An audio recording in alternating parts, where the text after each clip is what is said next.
you shifted, and how did you get to the part of being the vegan sister? So, well, lots of stuff changed. One, I ended up having to move out of my apartment. There's two reasons. One was the job, my full-time job came a little too late, so I had to move out of my apartment. And my mom's rent went up $400. So I said, okay, can I stay with you? So I'm staying with my mom. The one is to help her. So it's like I look at it as a way of how I kind of justified it, is we helping each other. Instead of moving back home with your mama. It was more we helping each other. I'm helping you with the rent, and you helping me have a roof over my head. So there we go. It all works for everybody. And then the other thing was I was just feeling like I had put on quite a bit of weight. I mean, quite a bit of weight for me. Everybody's got their own journey and their own whatever's comfortable for you. But for me, it was uncomfortable. At 5'3.5", I was 176 pounds. So stuff wasn't feeling right. Stuff didn't look right. I was, bleh, clothes. And then I think that hit me when I went up a flight of stairs at Bart. And I got up to the top of the stairs and went, oh my God. I was like, you know what? I really shouldn't be going up a flight of stairs with that like that. That's just not. So I did that famous lemonade cleanse. I did a modified version where I said I'm going to do a lemonade cleanse during the day, and then at night I'm going to eat a very sensible meal. And then I ended up reading this book called Plant-Based Life, and reading about sugars, white processed sugars, processed foods, white processed flours. And I said, I wonder how long I can go on doing that. That's how I started. Now, I'm going to step back and say I was a vegetarian for 30 years prior to going vegan. Or plant-based vegan. Later I'll tell you why I'm going plant-based vegan. So at 30 years, I had already been vegetarian. And that was started on the whim. I wonder how long I can go without eating meat. That's usually how I do stuff. So I wonder how long I can do this. And now I've been vegan for 3 years in September 6th. Wow. So after reading that book, I said, yeah, okay, I'm going to give this a try. And my gosh, I started feeling so much better. Clarity came along. Like, oh, wow, I can think clear. I'm not foggy. And wow. And then weight was releasing. I actually started working out. I started with 30 minutes. Then I moved up to 35, then 40. I said, what? I can do this treadmill for an hour? All right. I started jogging. Oh, shit, now I can jog a mile. So it was just like I was feeling good. I was like, and I also made the decision that my happiness is built on me. My happiness is not built upon anybody else. I was in a really interesting relationship. You just leave it like that. And that relationship, I lost a lot of me. And once I ended that, I started finding me and getting back to who I was. And so going plant-based, and then after that I talked to a girlfriend. Then I started doing coaching with Denise. And so then all the real stuff coming out, the self-sabotage and self-trust. And so these are all these things that learning like, wow, I'm doing that. So learning through that. I'm not going to say I'm 100% there, but it's a growth in progress. Every day is a new day. Every day is another day to do it differently, to try again. And so going vegan was just doing that. And as a matter of fact, like I said before, I was an event planner, and I did weddings and events, did that for so many long. A girlfriend of mine said, you know what, people will be interested in your journey. No, for real. And she lives in Chicago. She is not vegan. She loves pork skin. But she didn't tell me, girl, you should do this. You should start a blog. I got time for a blog, man. I've just got this full-time gig. So I said, okay, I'll give it a shot. So I gave myself a time. I said December 1st, 2017, I'm going to launch this blog. Can I tell y'all what time it launched? 11:59 p.m. November 30th. Waited to the last minute. On December 1st at midnight. Yes. I was like, okay, I said I was going to get up because I was telling people that. So what I found out is when I put something out there, now I'm accountable to it, and I'm looking for a girl with that blog that you said you were on. So ever since then, and that's when I started going, done is better than perfect. Yeah. I didn't have it. I was like, I don't know what this is gonna do, and it has now turned into vegan events. The last did a food and wine experience, a vegan food and wine experience, and people are like, oh, can you bring that to my town? It's like. You know, it's so funny because I'm hearing a theme, and we're going to hear from you too, Roche, is that I'm hearing a theme, and I don't know if you guys see this, is that, you know, the universe was saying to them, you got this gift. Yeah. You can do this. You can make money off of it. You can enjoy it. But no. Hanging on to that comfortableness, right? You know, or doing it at the last minute because you told somebody versus I believe in myself, you know, in that. So that's interesting. And Roche, so what happened in terms of you shifting into where you are now? Like, because you started something, you have a book out too. Yeah. But you know, you made a huge leap after one of the classes that we had. Right. And I was like, wait a minute. Roche, like up at night, girl, go to sleep. Right. Yeah. Like she was getting it in. So I think at that time, I think how everybody talked about stumbling into something. That's how what happened. So I was actually doing, well, you became like my model of like a businesswoman. So I'm like, you were doing a 30-day something on Periscope. I was like, I need to do a 30-day something on like self. I was just copying you. I was like, might as well. If you don't copy somebody, copy the right cat, right? So like, I'm gonna do it too. And so I was on a self-love journey. I was like, you know, because I just got out that relationship and I was on a self-love journey. I was like, I need to love myself differently because how did I get connected in this particular relationship, right? I started thinking about myself. And so I did like a 31-day self-love challenge. And so every day I was going on Periscope and I was just saying little things of ways I'm going to love myself today. And then probably about day 9 or something, people start following it. And then a graphic designer started following it. And she was like, I'm following your thing. This is so great. You should turn it into a book. I was like, really? Right? So she's like, I'm going to make a book cover for you. I mean, that's how it just, and it just so happened in the same time frame, we were inside of the mastermind with, so I was with Tamiko. And it's so funny because me and Tamiko just met each other in real life like a couple of weeks ago. But we knew each other from like, you know, the experience of being in the group and on the calls and stuff.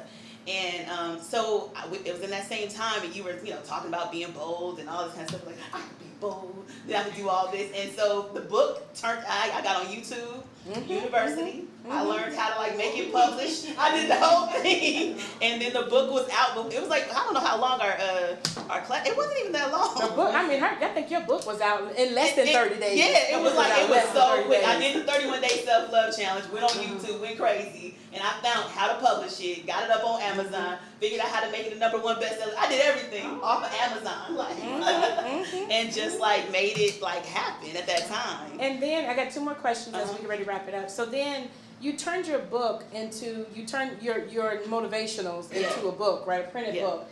And then you started speaking. Right. So let's say more about you speaking and what just happened. Okay, so a lot of stuff happens, but so the self-love, I made an acronym for love, and then people started asking me to speak for the self-love. Made a self-love conference, and my first self-love conference might have been like only 25, 30 people showed. I don't want to say only, because that was a whole lot. I don't know. But I did it on accident. I was speaking, and in the middle of my speaking, I was like, I'm going to have a self-love conference. I didn't even have one. I just felt it like come over me, and people started signing up for it. I was like, oh, I'm going to have a self-love conference. I had no venue, had nothing. It was crazy. And so it happened, and it worked out. It worked out well. People showed up. It was good. You know, got my friends and just, you know, told them, hey, you should speak too. Like, you know, because I was scared to speak by myself. So I was like, oh, you should speak. You're good at this. I was like, maybe your first day, me too. So I showed up.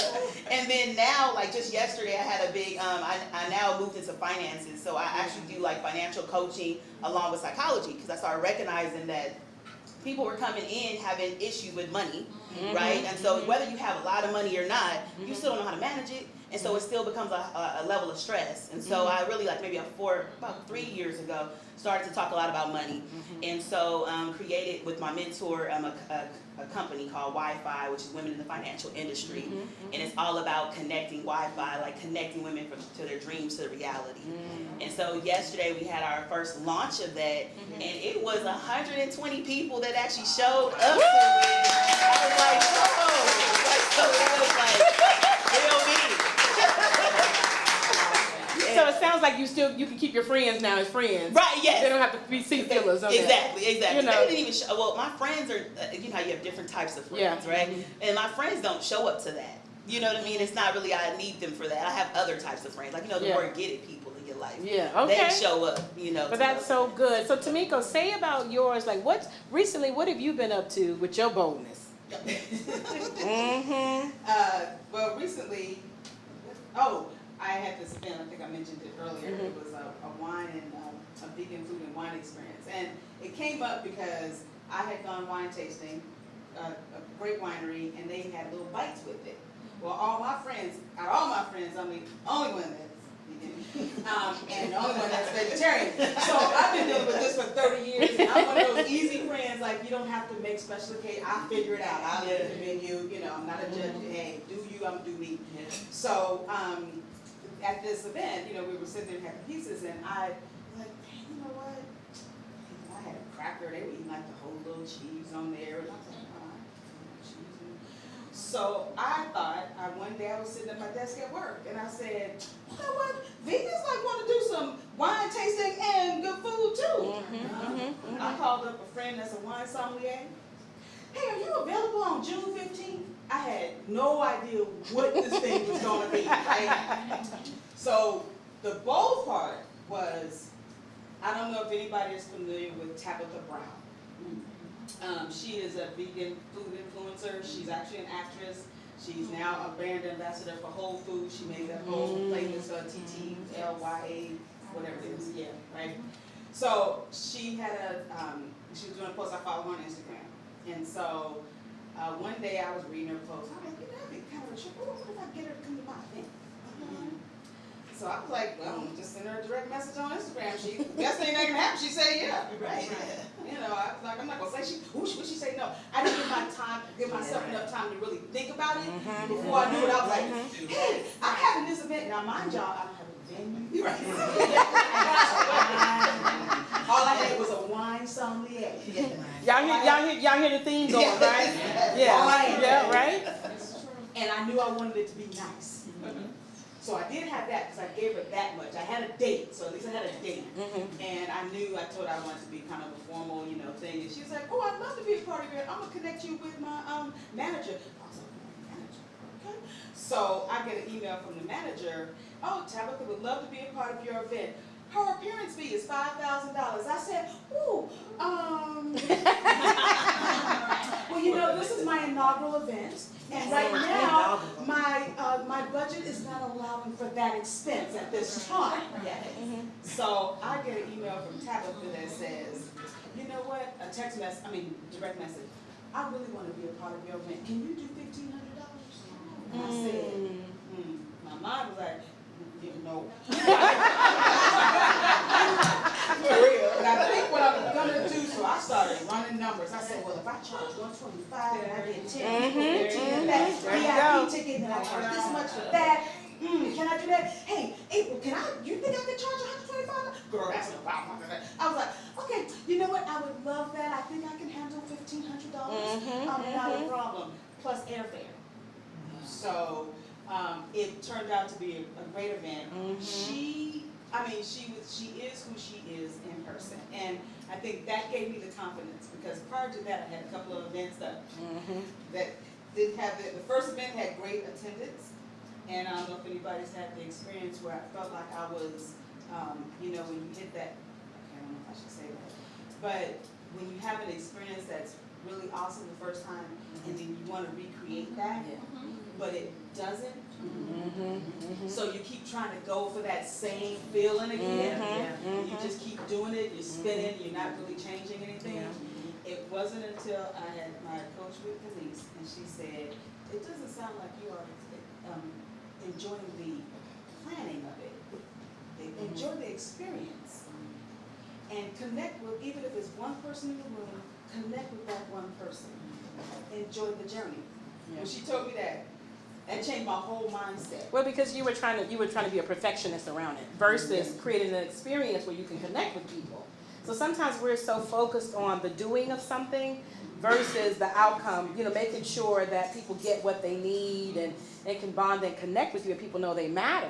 And we get caught up in that. We can have a beautiful, pretty room, but then inside the room, people cannot be talking to each other and not enjoying themselves. And you spend all this money and this time on that. Yeah. So that's what was happening on that. Yeah. So I want to ask this of Renee as we go around with our last question about the boldism. So in the book, Boldism, so is there a quote, a boldism from the book that you resonate the most with? And if so, how is that showing up in your life? The one, I wrote it down, the one that was, I wrote two. It was the one of your situation will birth your success. Definitely. And I spoke about that on a couple of different, but Yeah. I had gone from, I'm a registered dietitian. That was supposed to be it, and I've gone from this great job to another job. It's like, they're not so great after you get in there. So yeah, your situation is literally birthed your success all the way from your baby. Just kept pulling you in, and everything, every situation was an announcement. I'm here, I'm supporting you. Do you hear me? Do you feel me? Yeah, that's so great.